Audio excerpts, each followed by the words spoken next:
Salut, moi c'est Johan et je serai conférencier pour l'art de la folie. Il y a de ça encore quelques semaines, j'étais tétanisée à l'idée de prendre la parole et de parler devant des gens en public. J'ai une peur du regard des autres et notamment de la critique. J'ai participé à la seconde édition du bootcamp de la Paradox Foundation en juillet 2024. Et j'ai décidé, en rentrant de ces 5 jours, en fait, de changer totalement ça. Et c'est pour ça que j'ai décidé de faire un petit pas, mais aussi un grand pas, c'est-à-dire d'organiser ma première conférence le 24 septembre à Paris avec Johan. Ça s'appelle l'art de la folie. Donc je vous en dis pas plus et j'espère vous retrouver nombreux à cette conférence. La légende de la mairie de Paris, j'aurais pas convaincu ces investisseurs, j'en serais jamais là. Donc... Et puis peut-être que Dieu me le rendra, il peut noter. Donc, dans le partage, qu'est-ce que j'ai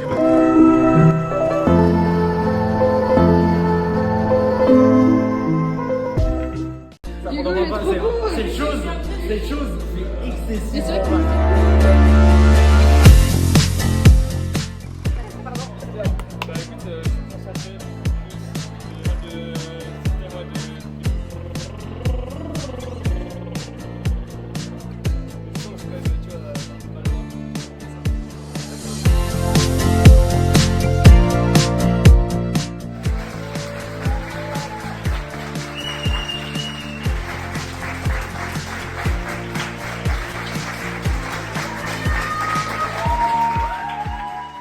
J'espère que vous êtes en forme ce soir pour accueillir deux personnes exceptionnelles qui se sont lancées le défi de faire leur toute première conférence.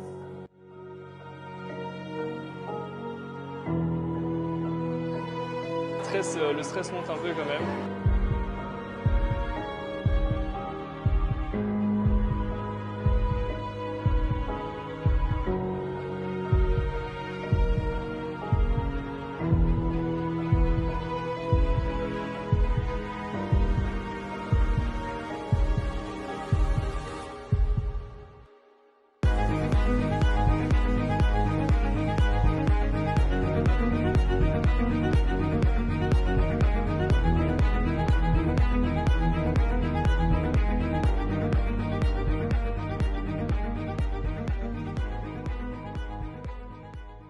Ouais, c'est en chienne, tout mon maquillage. Putain, le make-up. Ouais, ils sont là-bas. Le stress monte un peu quand même. On va pas nier, mais c'est une bonne énergie. Ça va le faire de ouf. Franchement, vu comment je suis stressée moi alors que je parle 3 minutes, Faut se connecter aux gens. Faut vraiment se connecter aux gens en fait. Ouais. C'est ça le plus important. Être dans la gratitude, se connecter aux gens. Je sais pas s'il y a une personne que t'aimes fort là en ce moment et tu fais comme si tu faisais un gros câlin, tu vois. Tu imagines là. J'ai fait un exercice de diaphragme, là je fais. Je touche pas ici du coup.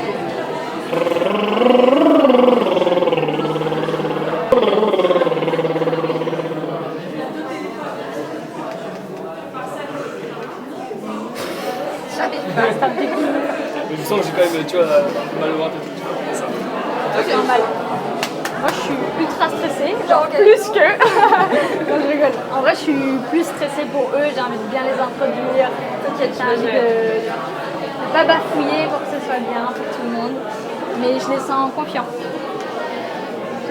On va dire que ça va, mais je pense que quand Johan va être sur scène, ça va pas trop aller. Mais on a fait des exercices de respiration, donc ça va aller, ça va aller, ça va aller. Qu'est-ce que tu as envie de dire à la Jade dans 2 heures là, quand on aura fini sa conférence?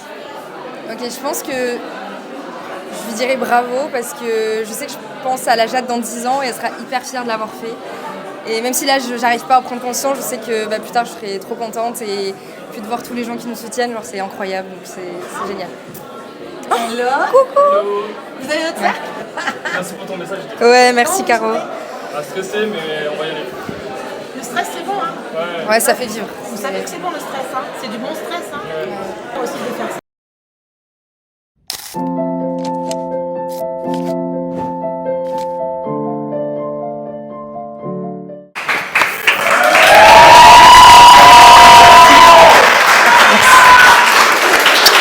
Merci, à tout à l'heure.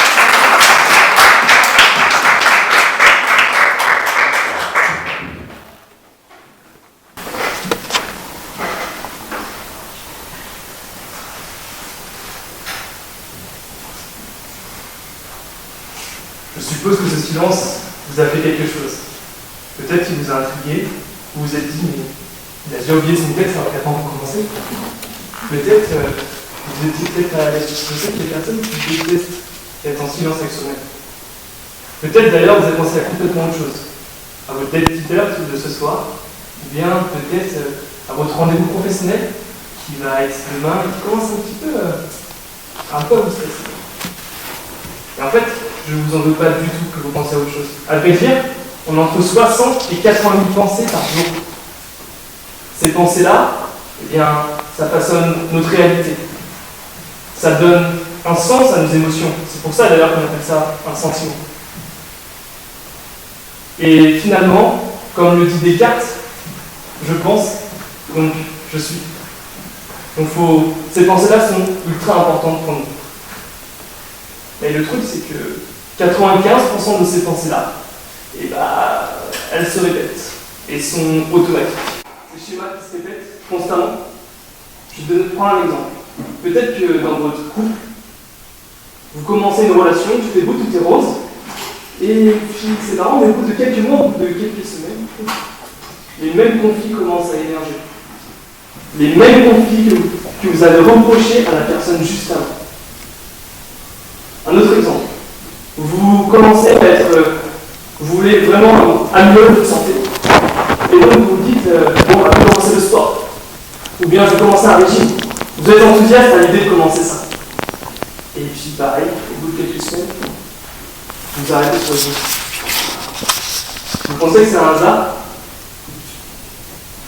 Bon là je fais le malin, je parle de vous, mais si je parle de moi, là moi aussi j'ai eu un schéma qui s'est répété. Pas la santé, pas le couple, mais la vie professionnelle. Je commençais un travail ultra enthousiaste, et puis au bout de quelques semaines, au bout de quelques mois, ça fait complètement tout. Plus rien me donnait envie, et bah, finalement, j'ai arrêté ce travail.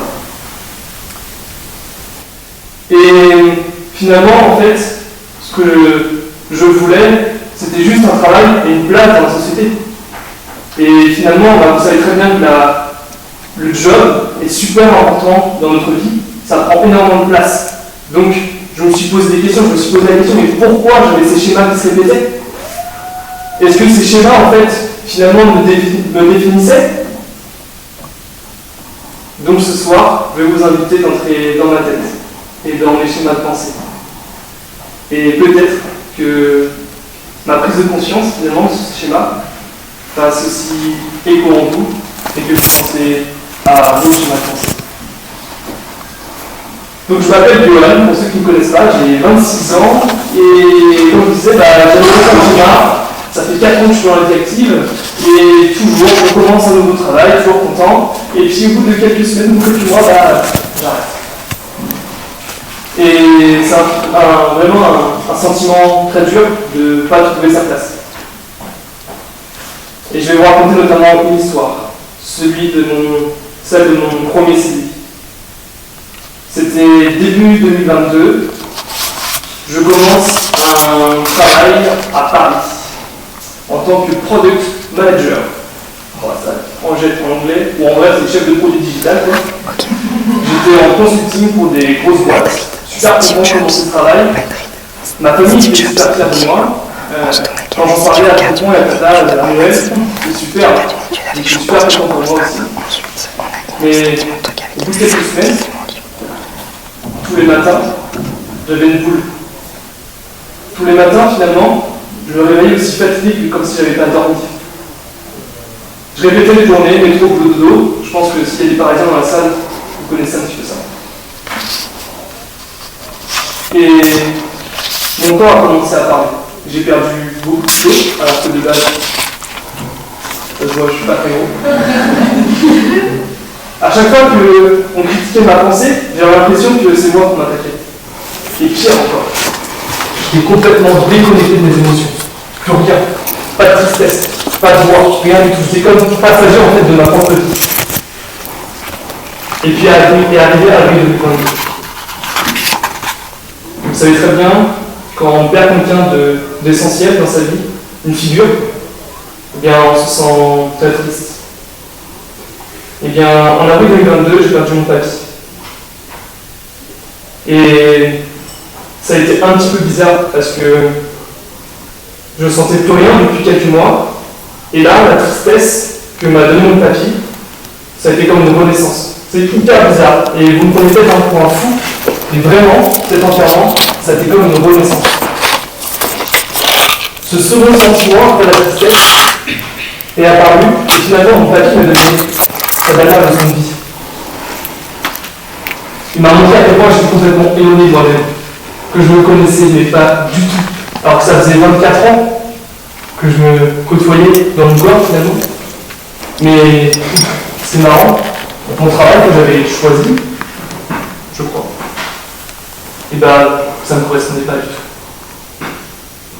Alors, suite à ça, suite à l'enterrement, je suis parti en quête de soi. J'ai voulu comprendre qu'est-ce qui fait la distinction entre cette petite voix qui me poussait à faire des métiers qui ne me correspondaient pas, et finalement, ce que je voulais vraiment de faire, qu'est-ce que j'avais envie de faire dans cette vie. Alors j'ai lu plein de livres sur le bon père, sur la psychologie humaine, j'ai regardé des vidéos sur les neurosciences, et dans cette vague vraiment de recherche, il y a eu un appel. Cet appel, je l'ai fait avec Yannick, un spécialiste de neurosciences justement. On commence l'appel tranquillement, et forcément je me présente, je lui dis, voilà, je suis en train de répéter toujours un peu le même schéma, et j'essaie de comprendre pourquoi, j'essaie d'avancer, est-ce que tu as peut-être des explications? Directement, il m'a parlé de l'inconscient. Ok, ça ne parle pas trop, mais vas-y, commence. Commence à parler, je continue. Et il commence à me dire, tu sais, notre activité cérébrale, 90% de cette activité, elle est dirigée par l'inconscient. En fait, nous sommes seulement conscients que 10% de notre activité cérébrale. Plus fort que ça. Il me dit, tu sais, quand ton cerveau prend une décision, et en neurosciences, on a calculé qu'il y avait entre 4 et 7 secondes pour qu'on réalise qu'on avait pris cette décision. Donc votre cerveau prend des décisions avant que vous le saviez. Juste comme ça. Je dis bon ok, très bien. Je ne comprends pas trop bien encore comment ça fonctionne, mais ok, je vois que ça a un impact. Il me dit regarde, quand tu es en train de lire un livre, des fois tu lis 5, 10 minutes, et puis là au bout de quelques minutes, tu as des pensées qui commencent à émerger. Je pense que vous avez déjà eu ça. Et puis là vous dites 5-10 minutes après, vous dites attends, c'est ce que je viens de dire en fait. Alors que vos yeux continuent à lire, mais vous, du coup vous revenez sur une page précédente. Et ça, c'est l'inconscient justement, qui a pris le relais. Par automatisme, il va vous faire lire le livre, mais votre conscience, complètement à côté. Je dis, bon, très bien, j'ai compris que l'inconscient, c'est des schémas mentaux qui peuvent justement nous aider, notamment à éviter de calculer la vitesse que je dois faire pour faire un bisou à ma tante à Noël, très bien, mais si c'est juste relire quelques pages, finalement, ça ne me dérange pas forcément. Et là, il pose une question. Est-ce que tu aimes les éléphants? Est-ce que j'aime les éléphants? C'est la question réellement qu'il m'a posée pendant l'échange. Ok, ouais, j'aime bien les éléphants.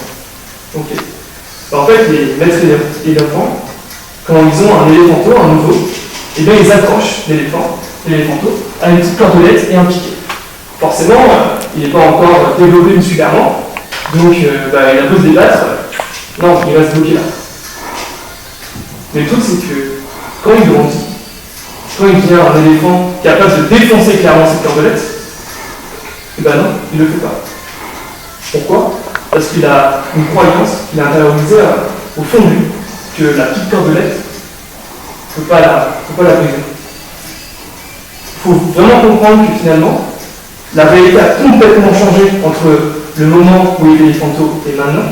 Mais non, son action est de même.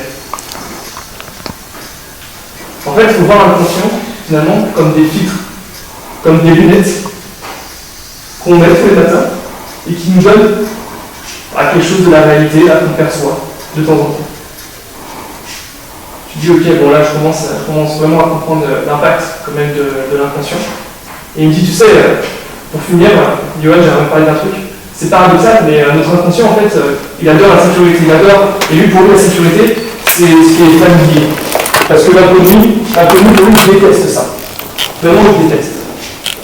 Et donc, en fait, même si ça vous fait du mal, eh bien, il préfère finalement, répéter la même chose. Ça vient d'il y a très très longtemps, parce que l'inconnu, finalement, ça mettait en jeu notre vie, notre survie, et donc notre cerveau, aujourd'hui, en 2024, a encore ce même fonctionnement. Et ça, en fait, ça s'appelle le biais de confirmation. À travers l'expérience qu'on a, à travers les expériences, on vient confirmer les croyances qu'on a intériorisées quand on était plus petit. Bon là, je me rapproche, forcément, je commence à me poser des questions sur, est-ce qu'il y a un lien entre les schémas qui se répètent dans ma vie professionnelle et puis ce que j'ai vécu quand j'étais petit. Donc essayer de creuser, essayer de savoir qu'est-ce qui s'était passé, quoi. Et puis j'ai tilté. Il y a un phénomène peut-être que vous connaissez tous, mais il y a des personnes qui rougissent, plus ou moins justement. Moi, le rougissement, c'est un symbole très très fort quand j'étais petit. C'est un symbole qui, finalement, lorsque je prenais place devant une assemblée, 2, 3, et que je devais donner mon avis, je me mettais à rougir très facilement. D'ailleurs, là, peut-être, pendant la conférence, je me suis mis à rougir. Je contrôle pas très bien. En fait, je contrôle pas du tout le rougissement. Et ça, ce rougissement, finalement, ça a commencé à créer l'anxiété, à créer ce manque de confiance et ce manque d'affirmation. Finalement, petit, j'ai vraiment cru que j'étais complètement inadéquate d'un point de vue dans la société, que j'étais pas assez. Et vous me dites pourquoi vous parlez de ça là actuellement, peut-être. Les traumas d'enfance, super Yoann, merci. C'est pas je suis assis là. Et bien en fait, bizarrement, au fil du temps, ce que j'avais vécu dans mon enfance, comme je vous le dis tout à l'heure, et ben on va chercher dans les expériences autour de nous pour confirmer ces croyances qu'on a internalisées. Et à chaque fois que j'avais un nouvel échec, finalement, un nouvel échec de métier, que je restais 6 mois, 1 an en max, et bien en fait ça confirmait ces croyances que j'avais en moi. Et dans notre société, la place du métier, ça prend beaucoup de temps. Et ça a même créé une identité. Ça m'a créé une fausse identité. Je me suis enfermé là-dedans. Ça a créé une cage mentale. Une cage identitaire finalement. Et ça m'a coupé complètement de mes rêves. Je ne savais même plus qui j'étais à cause de cette croyance.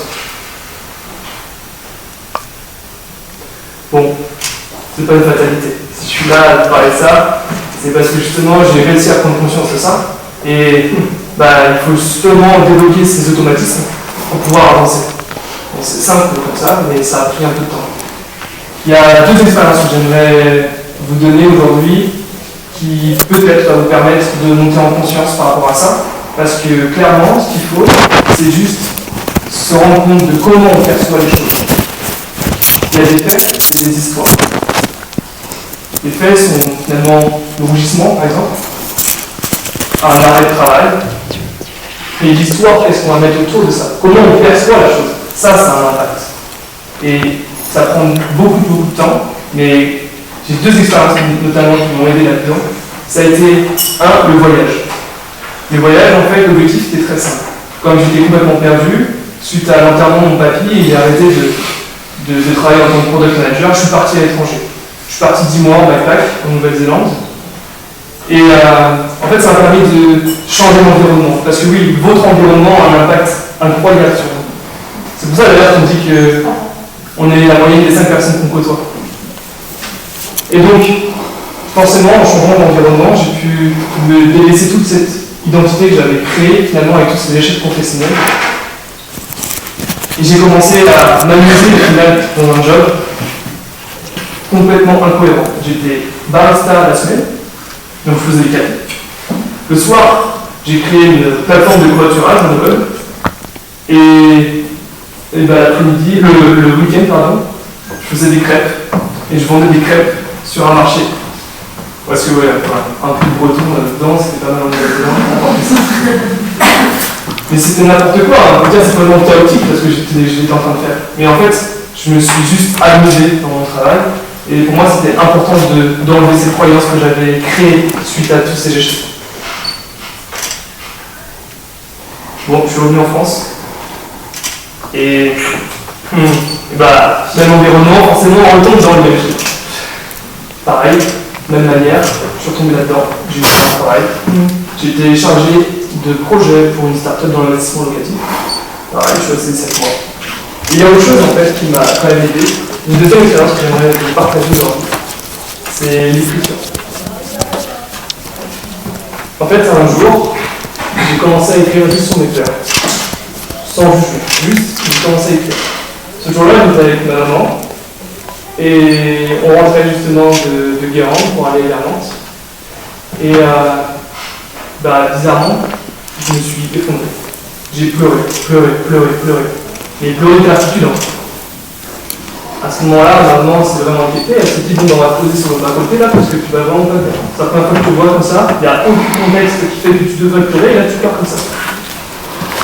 Et en fait, c'est ça que je veux vraiment vous faire passer comme message aujourd'hui. On est vraiment trop méchants vers nous-mêmes en fait. On se fait vraiment du mal. Et juste d'écrire sur nos peurs, mais juste en observation sans jugement, ça a un impact incroyable sur la prise de conscience. Et finalement, suite à ça, il y a des choses qui vont émerger naturellement en fait. Et cette conférence là ce soir, c'est une des concrétisations justement qui commence à émerger. J'ai envie de transmettre, et ce soir, je voulais vraiment vous remercier d'être présent, parce que grâce à vous, je peux commencer à transmettre. Pour conclure ma conférence, j'aimerais juste vous partager quelque chose, une dernière histoire finalement.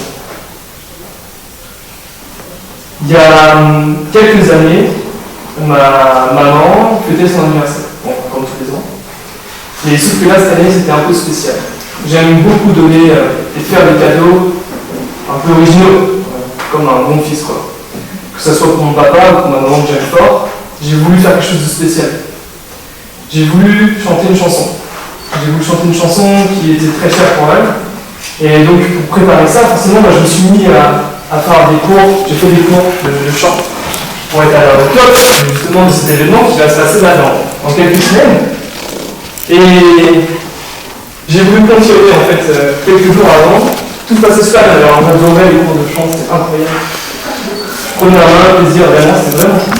Et puis, au bout de quelques jours avant, je suis allé voir mon coloc, et je lui dis ah tiens, ça fait quelques jours là, que je m'entraîne pour la chanson, pour chanter devant un moment.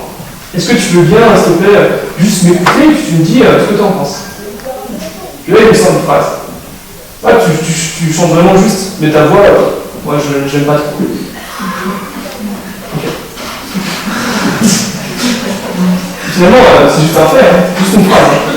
Mais moi, l'histoire que je me suis construite comme ça, la croyance que j'avais, vous vous rappelez, du rougissement et tout ça, ça l'a alimenté tout simplement en fait. Et j'ai pas chanté de moi-même. J'ai arrêté les cours de chant.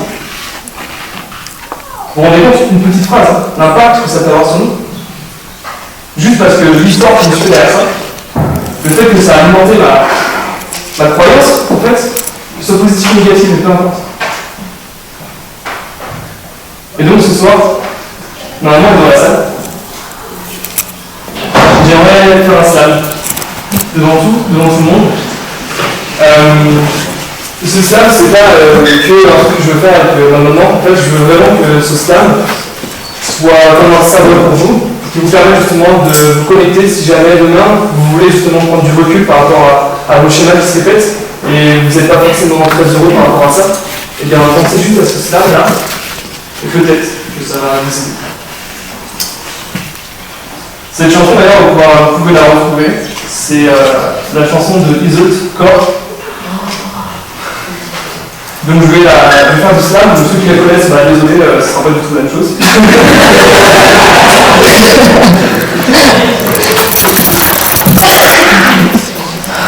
ceux qui connaissent les paroles déjà, n'hésitez pas à chanter avec moi aussi, peut-être que vous allez en faire.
Les rivières,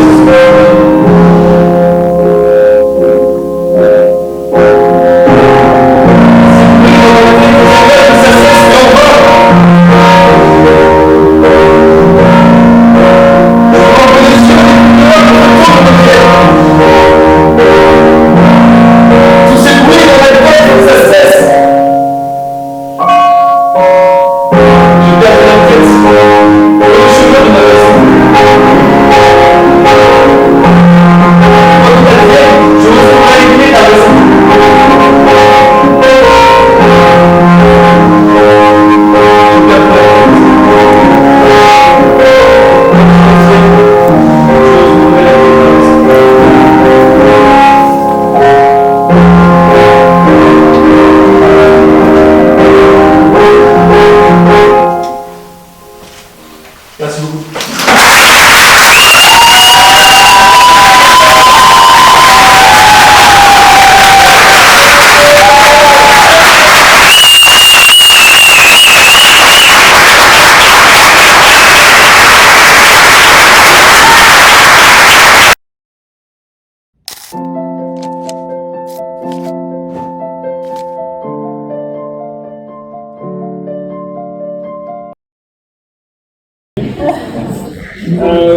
Si je suis là ce soir, en fait, c'est grâce à une personne notamment.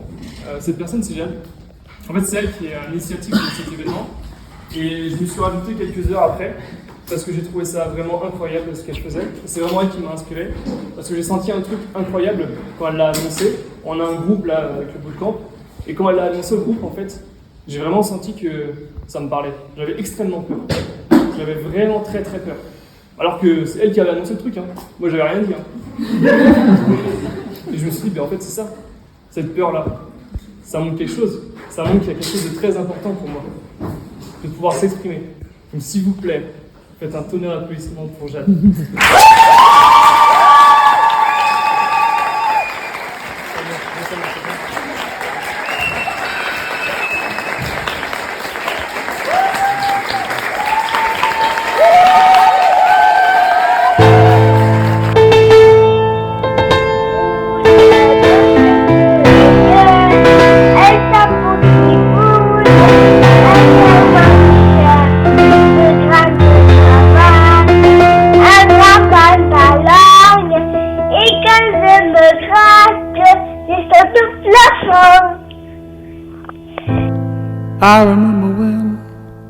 I remember when I lost my mind. There was something so pleasant about that place. Even your emotions had an echo and so much space.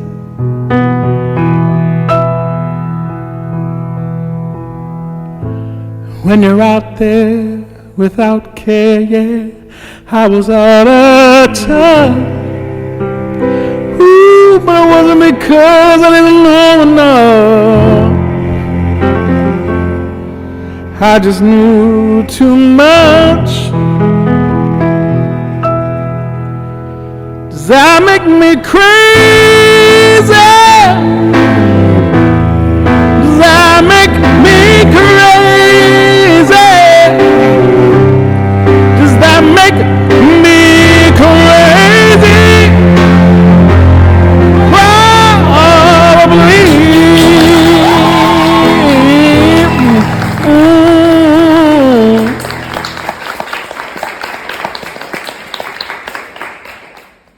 Qui dans cette salle a peur de parler en public? À main levée. C'est tout? Non, parce que moi je suis terrifiée. Je suis terrifiée parce que à chaque fois que j'essaye de prendre la parole, j'ai toujours cette petite voix, vous savez, qui est là derrière ma tête, et qui me dit: qu'est-ce que tu racontes? De toute façon, tout le monde s'en fout. Puis t'es pas intéressante. Vous savez, c'est ce petit diable que vous avez sur votre épaule, cette petite folie intérieure qui est là, qui vous empêche d'être qui vous voulez être vraiment. Alors vous devez vous demander ce que je fais là, alors que j'ai peur de parler. Quand j'étais petite, à tous mes repas de Noël, je m'asseyais tout le temps au bout de table, parce que j'avais peur. J'avais peur qu'on me vienne voir, j'avais peur qu'on vienne me parler, j'avais la boule au ventre, alors je regardais mon assiette et j'espérais qu'on me pose aucune question. Parce que sinon j'allais avoir ce petit diable qui allait revenir et je ne savais pas quoi répondre. Alors, figurez-vous que j'ai toujours peur. Et j'ai très peur ce soir parce que j'ai peur d'oublier mon texte. Je ne l'ai pas appris, mais j'ai quand même peur. J'ai peur de bégayer. Ah ouais, ça fait. J'ai peur de ne pas réussir à vous passer le message que j'ai envie. Mais la dernière fois, j'écoutais en podcast et ils m'ont dit que quand on avait peur, il fallait passer à l'action. Alors c'est ce que j'ai décidé de faire ce soir. Pour ceux qui me connaissent un peu, surtout ceux en école de commerce, parce qu'il y a une étranger là, je devais vous dire que quand vous me connaissez, je suis plutôt à l'aise, je parle aux gens, surtout en soirée. Et puis il y a ceux qui me connaissent un peu plus, ceux qui sont dans ma famille, et qui savent que j'ai passé mon enfance à être une enfant calme, réservée et muette. Dès que quelqu'un venait me voir et me demandait comment j'allais, je répondais tout le temps la même chose. Oui, ça va. Alors que, comment ça pouvait aller quand à vos 4 ans, vos parents se séparent, à vos 6 ans, au lieu d'aller vous jouer avec vos copines le samedi après-midi, vous allez rendre visite à votre mère qui se balade dans de grands couloirs avec une robe blanche accrochée dans le dos. Et on passe la journée à lui poser des questions, mais pas parce qu'elle est célèbre, non, parce qu'elle est entourée de fous. Comment ça pouvait aller quand à vos 11 ans, votre père, en rentrant de l'école, vient vous voir et vous dit « Ma chérie, les analyses de ton frère sont pas bonnes, mais c'est pas grave, il va se battre. » Eh bien, figurez-vous que c'est allé. C'est allé parce que j'ai toujours été cet enfant un petit peu modèle, vous savez, qui a une passion dans la vie. Peut-être pour certains d'entre vous, c'est le sport, c'est le chant, c'est la danse, je ne sais pas. Pour moi, c'était faire plaisir aux gens. J'ai passé mon enfance à faire plaisir aux gens.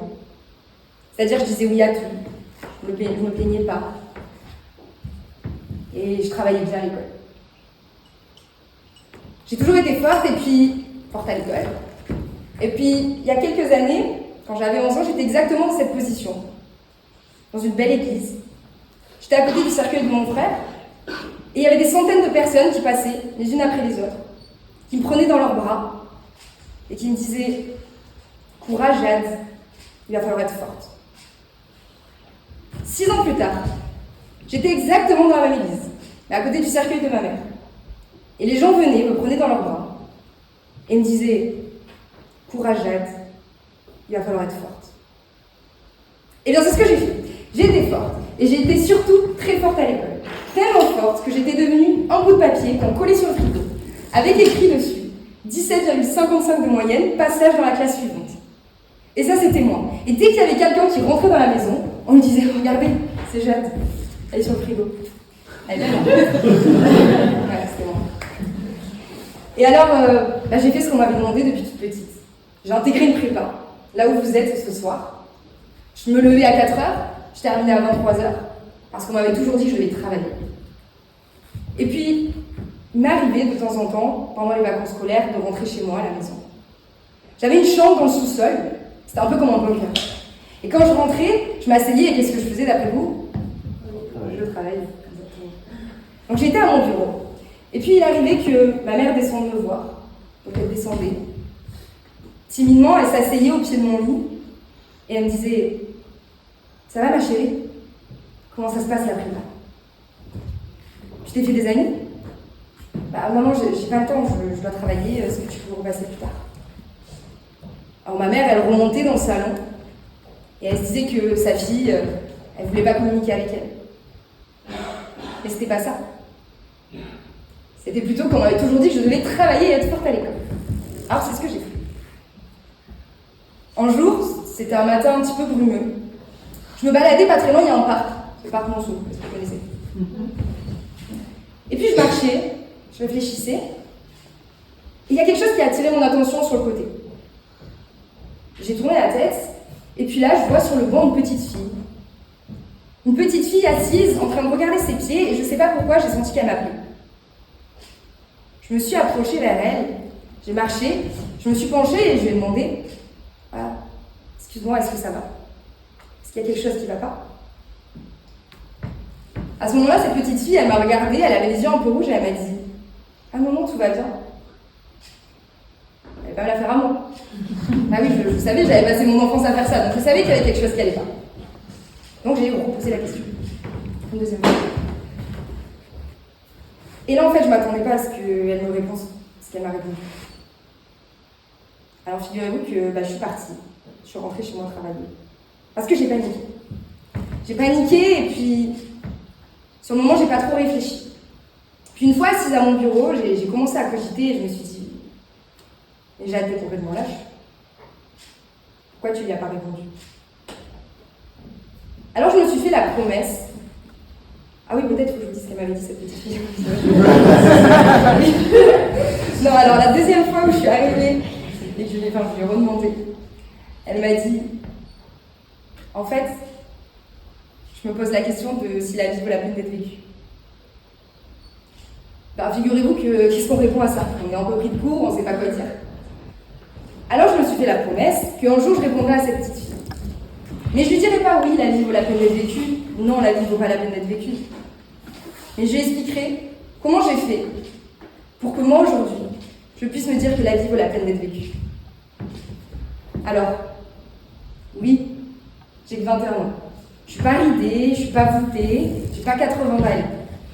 Mais en 21 ans, j'ai réussi à mettre 2-3 petits ingrédients dans ma vie qui font qu'aujourd'hui, j'ai une réponse à ma question. Et je sais que la vie vaut la peine d'être vécue.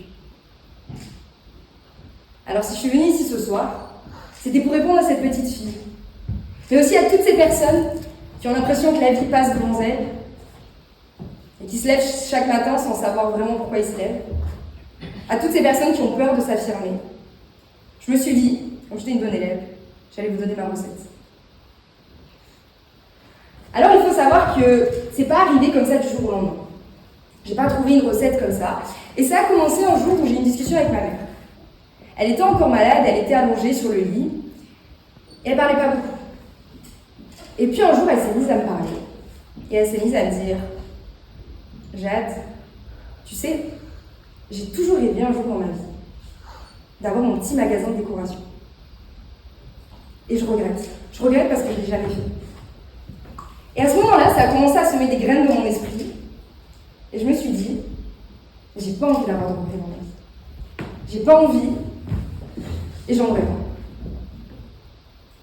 Alors, ça a commencé à germer, mais pas tout de suite.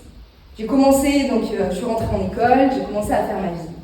Et puis à un moment, j'en ai eu marre parce que j'avais l'impression que je me laissais porter, que je prenais pas vraiment de décision dans ma vie, j'étais en école, et puis voilà. Et puis je me suis dit, un jour j'en ai eu marre en fait. J'ai pris mon ordi, je suis allée sur le site de la SNCF, j'ai pris le premier train qui partait pour Madrid, et je me suis retrouvée à Madrid. Je suis partie à la gare, j'ai pris un petit sac avec quelques affaires, un carnet, un stylo, ma petite caméra que j'ai toujours avec moi. Et j'ai pris mon train pour Madrid. Il faut savoir que déjà je boitais, parce que j'ai un collègue qui m'a fait courir 2 semaines avant, et du coup j'étais comme ça à Madrid. Je me faisais des 20 km toute la journée. Mais j'avais quand même besoin de partir. Et je suis partie toute seule. Je suis arrivée dans une auberge de jeunesse. Alors je peux vous dire qu'on me dévisageait de la tête aux pieds. Les gens me regardaient, ils me disaient, qui c'est celle-là? Alors, ça faisait 2 ans que je n'avais pas parlé espagnol, alors je peux vous dire que c'était aussi compliqué de parler espagnol. Et j'ai commencé un peu mon petit voyage à Madrid. Je me suis baladée, j'ai fait des musées. Bon, cool. Et puis un jour, alors qu'il pleuvait, je me suis dit, tiens, tu vas aller dans un bar, j'adore les bars. Je me suis assise sur un banc et puis j'ai ouvert mon petit carnet que j'avais pris. Et j'ai commencé à me poser des questions. J'ai commencé à me poser des questions, mais avec des réponses qui m'étaient propres. Qu'est-ce que tu veux faire là plus tard dans la vie? Avec qui tu veux être? Qui tu veux garder dans ta vie? Qui tu veux pas garder dans ta vie? Et je me suis posé 10 milliards de questions. Alors je peux vous rassurer, je n'avais pas les réponses à toutes mes questions. Mais c'était le début un peu d'un voyage introspectif où je commençais à réfléchir à qui je voulais vraiment être. Et c'était important pour moi. Quand je suis rentrée de Madrid, j'avais besoin encore de continuer, d'apprendre, de m'inspirer, de trouver des mentors. Alors je me suis mise à lire des biographies. Et il fallait que je vous en parle parce que j'ai quand même lu la biographie de Steve Jobs qui fait 900 pages. C'est à peu près 18 fois Le Petit Prince. Donc imaginez qu'il lisait 18 fois le même livre. Alors je ne sais pas si vous connaissez Steve Jobs, je pense que je n'ai pas besoin de vous présenter. Et j'ai appris des choses intéressantes sur lui. J'ai appris que Steve, déjà, prenait du LSD. Il mangeait que des fruits et des légumes. Il n'aimait pas se laver, parce que selon lui, les fruits et les légumes, on n'en avait pas besoin. Il était aussi un peu fou. Il avait des crises de colère, il hurlait sur ses salariés. Mais Steve, à un moment, il a eu un truc un peu sensé. Il a fait un discours en 2008 à Stanford, où il parle à ses élèves, peut-être que certains connaissent ce fameux discours. Et il parle à ses élèves, et en fait, il leur dit que lui, il a abandonné ses études pour se lancer dans des études de calligraphie. Il avait la phobie des aiguilles aussi, il faut savoir. Donc il se lance dans des études de calligraphie. Et tout ça, il l'a fait parce qu'il s'est posé les bonnes questions. Et il s'est demandé ce qu'il voulait vraiment faire. Et sans ça, on n'aurait peut-être jamais eu toute cet empire d'Apple s'il n'avait pas réfléchi à ce qu'il voulait vraiment. Ça, c'était Steve. C'était l'histoire de Steve. Et il finit son discours avec une seule phrase où il dit « Stay foolish, stay hungry ». Pour les bilingues, ça veut dire rester affamé, rester insensé. Et Steve, il m'a un petit peu inspiré, alors pas pour toutes les parties, je vous rassure, mais pour certaines. Ça m'a fait rire parce que, je ne sais pas si vous connaissez le conte, c'est un conte amérindien, des deux loups. Tu connais. Dans ce conte-là, en fait, c'est un Cherokee qui parle à son petit-fils. Et il lui dit, tu sais, on a tous en nous deux loups. Un loup blanc, un loup noir. Le loup noir, c'est celui qui représente l'ego. C'est celui qui représente la haine, la colère. Le loup blanc, c'est celui qui représente la joie, la paix. Et il lui dit, ces deux loups, ils sont en permanence en train de se battre. Alors le petit-fils lui répond, mais du coup, qui va gagner? Et le grand-père lui répond, celui qui nourrira le plus. Et l'histoire s'arrête pas là. Parce que le grand-père lui dit, mais en fait, il faut nourrir les deux. Parce que quand tu nourris ton loup blanc, tu nourris aussi ta joie, ta sérénité.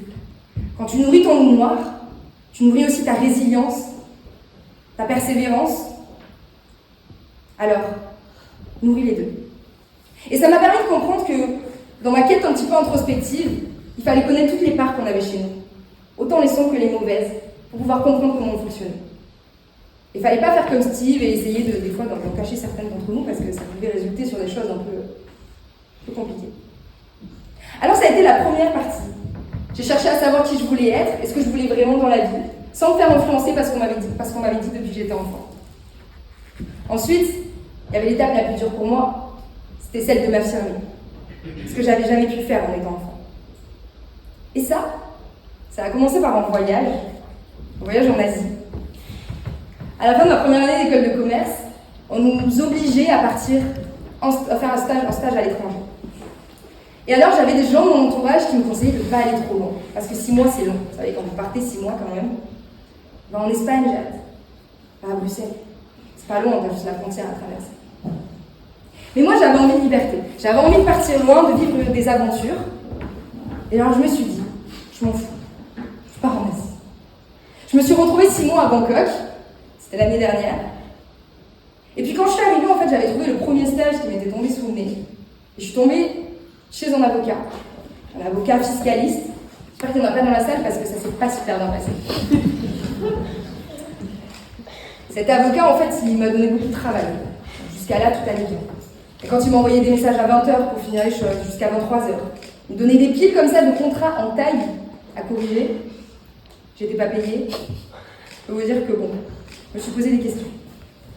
Et puis un jour, il y a une personne qui m'a aidée et qui m'a dit « Appelle ton patron, dis-lui ». Et alors là, je sentais que la vie me challengeait. Parce que la petite fille gentille que j'avais été, elle avait 2 choix. Faire ce que son patron lui avait dit, comme ce qu'elle aurait fait quand elle était petite. Ou alors dire ce qu'elle pensait. Eh bien, j'étais comme ça. J'ai appelé mon patron. Et je lui ai dit. Je lui ai dit que c'était pas possible. Le lendemain, il m'a convoqué dans son bureau. Il était là, assis, sur son bureau, il prenait des notes. Il m'a regardé. Il m'a dit, bon, vous semblez pas très bien psychologiquement. Donc, vous allez prendre un peu plus de télétravail, je vais vous alléger le travail. Et puis, on va faire comme ça. Eh bien, figurez-vous que 2 semaines après, j'étais sur la plage, en train de siroter une noix de coco. Et que j'étais vraiment contente d'avoir affronté cette peur-là et de me mettre affirmée. Ouais, ça valait le coup. Alors, je ne sais pas si vous savez, mais il y a une étude de Ganassi. Bon, c'est un mec, on s'en fout, mais juste, il a fait une étude sur l'assertivité. L'assertivité, c'est censé améliorer ça améliore le bien-être social. Et je pense qu'on devrait en faire une loi universelle. Vous savez, c'est un peu quand vous n'êtes pas assertif, vous avez un cours de pilates à 18h, et puis là, il y a votre tante qui vous appelle et qui vous dit « Est-ce que tu peux garder ta cuisine à 18h ?» Ah bah oui, j'irai pour le pilates. Alors vous aviez prévu d'aller au pilates. Mais vous n'y allez pas. Alors j'ai décidé de muscler un petit peu cette assertivité. Il y a une histoire que j'aime bien, c'est celle d'un petit garçon qui s'appelle Jean. Jean, il est né dans un monde où tous les gens autour de lui sont nés avec une carte. Et sur cette carte, il y a écrit exactement le chemin que vous devez prendre dans la vie. Vous n'avez pas à réfléchir, on vous dit pourquoi vous êtes là et ce que vous devez faire. Et Jean, il est né sans carte. Mince. Alors Jean, il se met à paniquer parce qu'il se dit « Waouh, qu'est-ce que je vais faire dans ma vie? J'ai une carte, il n'y a rien écrit dessus. » Et puis il sait qu'il y a un sage en haut d'une montagne. Alors il décide d'aller voir ce sage parce qu'il se dit que sûrement il aura des réponses à ses questions. Et quand il va voir ce sage, il lui dit « En fait, je ne comprends pas. Je suis né sans carte. » Alors le sage lui dit « Mais tu te rends pas compte de la chance que tu as? Ah bah oui, tu peux faire ce que tu veux. Tu es totalement libre. » Et Jean lui dit « Ouais, mais si je me trompe, si je prends pas le bon chemin, il dit « Mais c'est pas grave. Tu réécriras, tu prendras une nouvelle carte. » Alors Jean, c'est ce qu'il a fait. Ça a été compliqué un petit peu pour lui parce que forcément il se faisait un petit peu critiquer par son entourage, ses amis, sa famille. Il ne comprenait pas vraiment qu'est-ce qu'il faisait sur sa carte, qu'est-ce qu'il écrivait. Il a quand même continué son chemin. On a un autre Jean qui s'appelle Sartre aussi, qui parle un petit peu de ça et qui nous dit qu'on est dans un monde où en fait on est totalement libre. On est condamné à être libre. Le fait d'être libre, ça nous permet d'avoir du courage pour s'affirmer et pour choisir vraiment ce qu'on veut faire.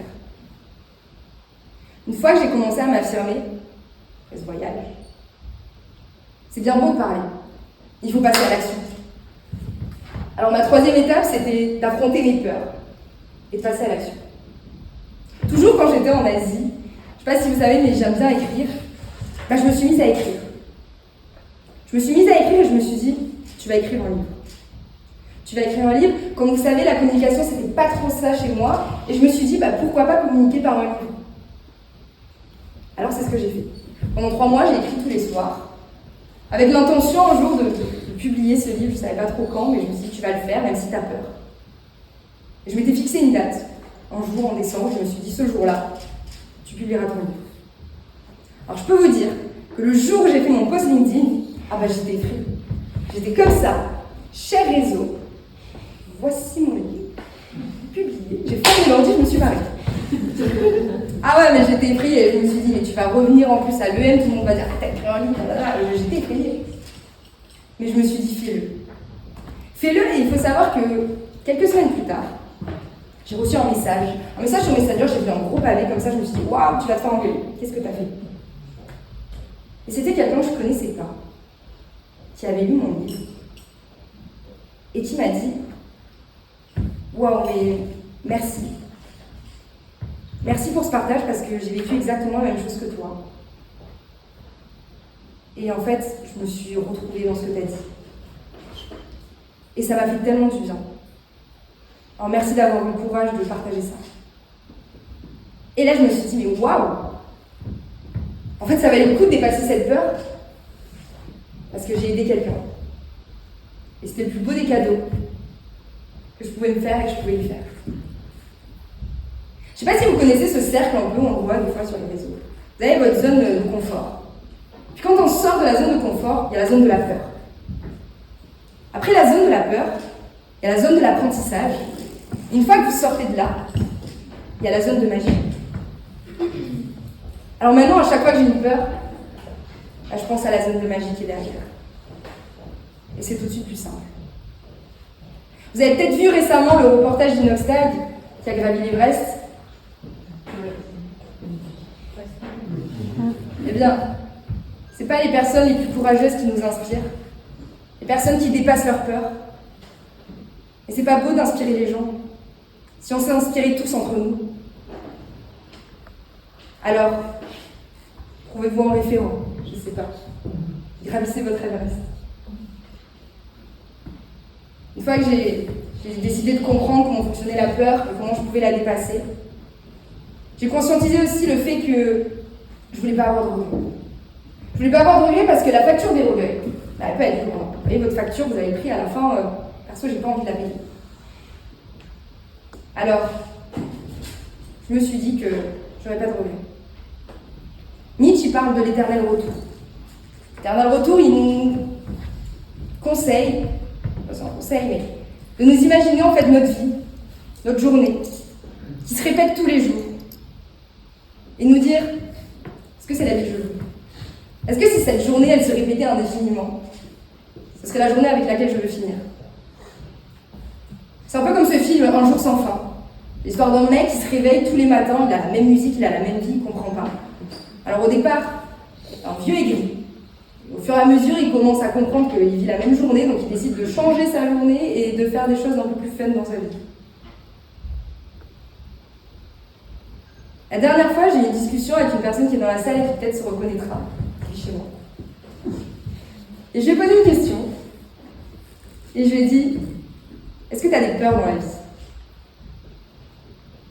Et là, il m'a répondu, j'ai peur de ne pas rencontrer la femme de ma vie. Et je lui ai dit, mais pourquoi tu ne rencontrerais pas la femme de ta vie? Il dit, bah, imagine, je la croise dans la rue et j'ose pas aller lui parler. Je lui ai dit, bah, pourquoi tu n'irais pas lui parler? Il dit, bah, je sais pas, parce que j'ai peur. Et je lui ai dit, imagine-toi dans 10 ans, avec cette personne au coin du feu. Est-ce que ça valait pas le coup d'avoir dépassé cette peur et d'être allé lui parler? Bah, il m'a pas répondu. Bah, du coup, peut-être qu'il me répond. Est-ce que vous aussi, vous avez mis en place une petite recette pour donner un sens à votre vie? Sinon, vous pouvez cliquer chez moi, il n'y a pas de souci, je vous partage ce soir. En plus, la conférence est gratuite. C'est gratuit. Mais je me suis dit que j'étais une bonne élève, j'allais un peu vous récapituler. Donc voilà, comment j'ai commencé. Non, plus sérieusement, j'ai commencé vraiment à savoir qui je voulais être moi. Qu'est-ce que je voulais vraiment dans la vie. Ensuite, la deuxième étape, ça a été de chercher à m'affirmer et à trouver ce que je voulais en rapport avec ce que j'avais décidé. Puis passer à l'action, dépasser mes peurs. Tout ça pour éviter la facture des regrets. Je vais vous raconter une dernière histoire. Quand j'étais petite, j'avais un rituel avec ma mère. Et tous les soirs, avant de me coucher, je laissais la porte entrouverte pour laisser passer mon petit chat, mais surtout pour crier tous les soirs depuis mon lit, « Maman, comment on fait pour dormir ?» Et tous les soirs, elle me répondait systématiquement la même chose. « Ferme tes petits yeux, ma chérie, ça va venir. » Une fois qu'elle m'avait dit cette phrase magique, je pouvais m'endormir. Je pouvais m'endormir et je commençais à réfléchir. Vous savez, on fait tout ça le soir, on imagine notre vie idéale. Et puis un soir, j'ai imaginé mon pire des cauchemars. Mon pire des cauchemars, c'était de perdre ma mère. J'imaginais rentrer le soir de l'école et ne plus pouvoir l'appeler. J'imaginais ne plus recevoir ses appels, ne plus pouvoir lui parler, être seule à table. Et je me suis dit, waouh, mais c'est impossible. De toute façon, ce genre de choses, ça t'arrivera jamais. Enfin, plus tard, mais pas maintenant. Et il faut savoir que ce cauchemar, il s'est réalisé. Sauf que ce que je pensais être un cauchemar, en fait, ça a été un cadeau. Ça a été un cadeau que m'a donné la vie. Parce que quelques jours après son décès, j'étais sur la terrasse de ma grand-mère et je regardais en fait à l'horizon et je me suis dit, ok, la vie elle challenge encore. Et maintenant, c'est à toi de choisir ce que t'en fais. Et j'ai décidé de le prendre comme un cadeau. Et si je suis venue ici ce soir, c'était aussi pour vous dire de ne pas attendre de vous retrouver au pied du mur pour réaliser vraiment ce que vous voulez faire dans votre vie. De ne pas attendre de vivre en décès ou autre pour vous dire ok, il faut que je me bouge. Non, parce que c'est chiant. Ouais. Et je voulais vraiment vous inviter vous inciter à faire cette chose qui vous fait peur, que vous ne faites pas, parce qu'on ne sait pas. À avoir cette conversation, à parler à ces personnes, à faire ce projet qui vous fait si peur. Mais derrière, il y a peut-être une zone de magie, je ne sais pas. Alors, venir sur scène, ça me faisait peut-être peur, c'est vrai, ce soir. Il y avait une chose que je voulais absolument faire. C'était remercier 2 personnes en particulier qui sont là ce soir et qui m'accompagnent depuis toujours. Et je voulais vraiment vous remercier. Te remercier aussi à toi, papa, d'être là depuis le début, depuis le décès de maman, d'être toujours là, de m'encourager dans tout ce que je fais. Et c'est le plus beau des cadeaux que tu pouvais me faire. Alors, j'ai une dernière question, c'est est-ce qu'il y en a ici ce soir qui vont décider d'être plus acteurs de leur vie et de se choisir?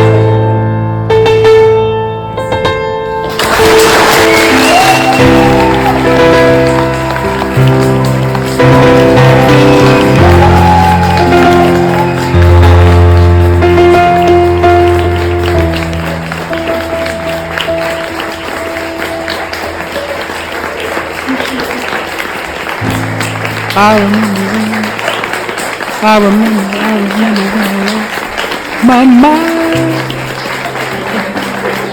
There was something so pleasant about that place. Feeling your emotions had an echo, so much space.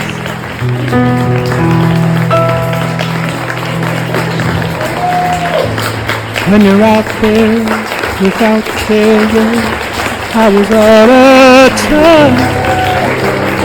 Ooh, but it wasn't because I didn't know enough. I just knew too much. That make me crazy. That make me crazy. Merci beaucoup en tout cas d'être venu. C'était une première pour nous.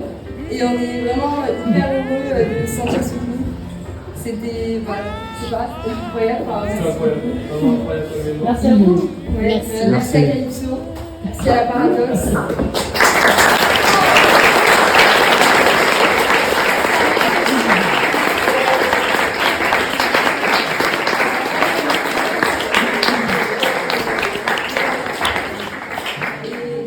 Ouais, vraiment, soyez entourés des bonnes personnes, s'il vous plaît.